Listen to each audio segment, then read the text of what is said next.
When I speak about humans, I often refer to them as animals.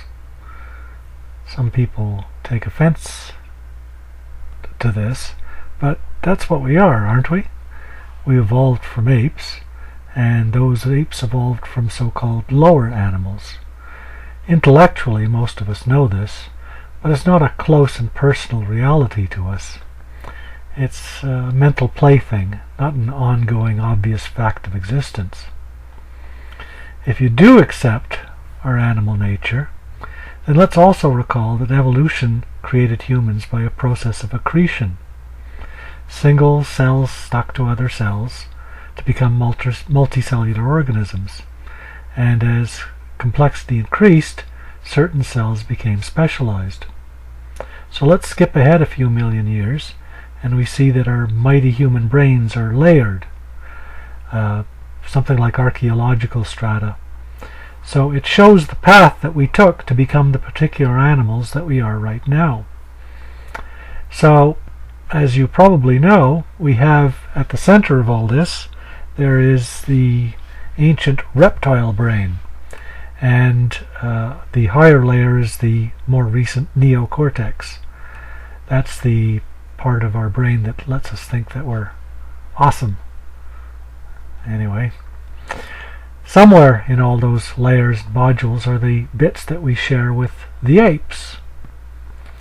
Now these are the bases of what I call our primate nature. Primates, apes, we're primates, apes are primates, and so on. Gorillas, for example.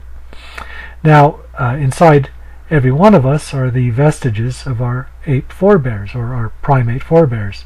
To put it another way, if an ape can do it, we can do it. So an ape can find a banana, recognize it as such, peel it, eat it, and later on crap some of it out. So can we. It's said that we share 97-98% of our DNA with the so-called lower primates. So there's quite a lot of ape in us.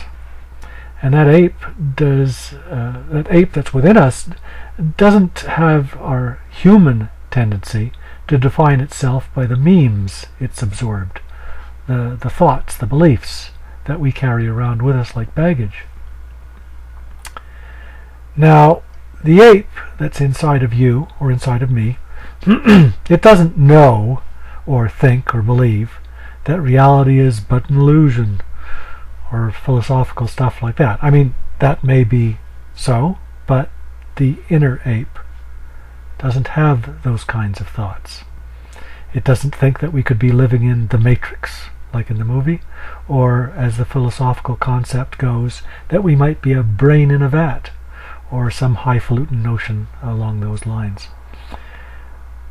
Everything is real to the ape, the inner ape that I'm speaking of. So all of this is just illusion? Well, yeah, the mystics, sages, philosophers have reminded us of this over and over again. I'm not going to say they're wrong. In fact, I say they're right. However, though it is an illusion in a sense, you normally can't stick your hand into scalding water without flinching, recoiling, or screaming out. Maybe with training, a lot of training. Actually, you might remember the TV show Kung Fu, where the guy had to carry a red-hot urn between his arms without flinching. So it alludes to that sort of thing. With a great deal of training, you could perhaps suppress these natural reactions and have a sort of a natural calm about it. But when we put all of that philosophizing and training aside, it appears that the inner ape's reaction is what you might call the correct one. Normally we do not stick our hand in scalding water. Normally we do not pick up red-hot objects. It seems like common sense, but it's also what I would say primate nature. An ape would not do these things either.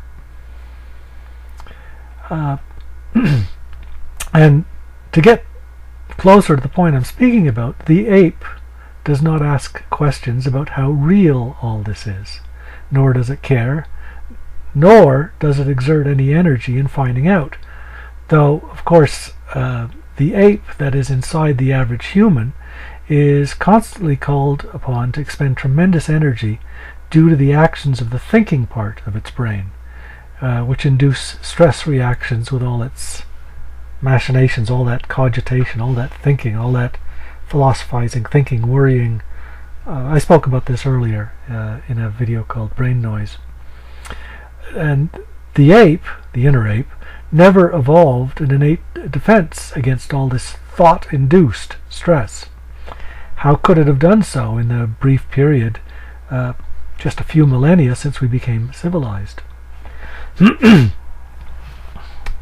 Nonetheless, when the inner ape stops listening to videos like this one and gets some decent physical exercise, it can obtain a measure of harmony.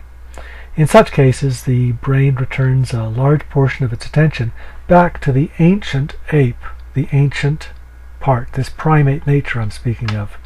And it can get adequate satisfaction with even simple activities such as rhythmic walking for challenging length of time, hiking, that sort of thing. Some people say dance can work for them. Any kind of primate type of activity that will challenge the primate part and not really get you involved in hypothetical stuff like that. That can satisfy the inner ape, as you've no doubt discovered for yourself. And for the ape, the inner ape, that is a good time. It finds a satisfaction that the thinking part of us never actually knows. The thinking part's intensely interested in what it will be later on, or what it was, or what it might be, or what it could have been, or that sort of thing. In the meantime, the ape part merely connects to that which is, as far as it can tell, that which is real. It can simply enjoy or commune with that which is without our domesticated habit, our habitual grind of resistance to that which is, saying, oh, it shouldn't be this way or it should be that way. The inner ape doesn't do that any more so than an ape in a zoo would do that. Or so I should say in the wild. An ape in a zoo might have some stress reactions because of its unusual situation. To put this another way, what we are doing with our brain, specifically the part that makes us think how awesome we are, is to make ourselves miserable.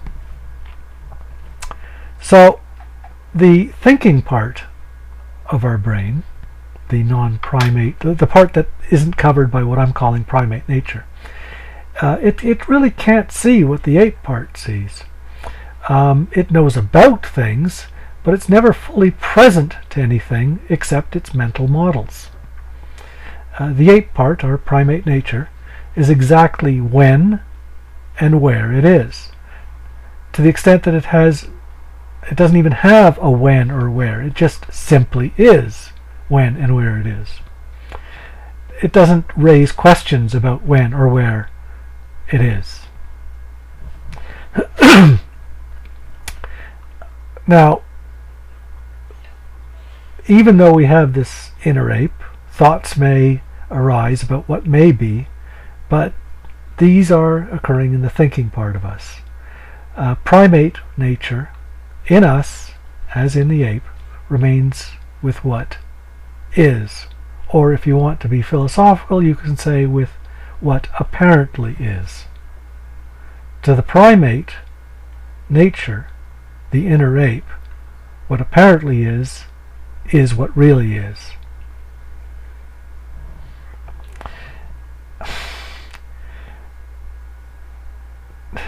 Now, you might find it interesting to compare what I've said about, previously with what the mystics have said. Now, the mystics knew nothing about evolution, but they did speak, many of them, in various ways, about this presence, this being where you are, when you are, without the constant analysis. These days we call it being in the now, or being present. The mystics have spoken about this, and this was even before they knew about evolution. Now that we know about evolution, perhaps we can make a little bit more sense about what they were saying. And in so doing, we may find that as we look back over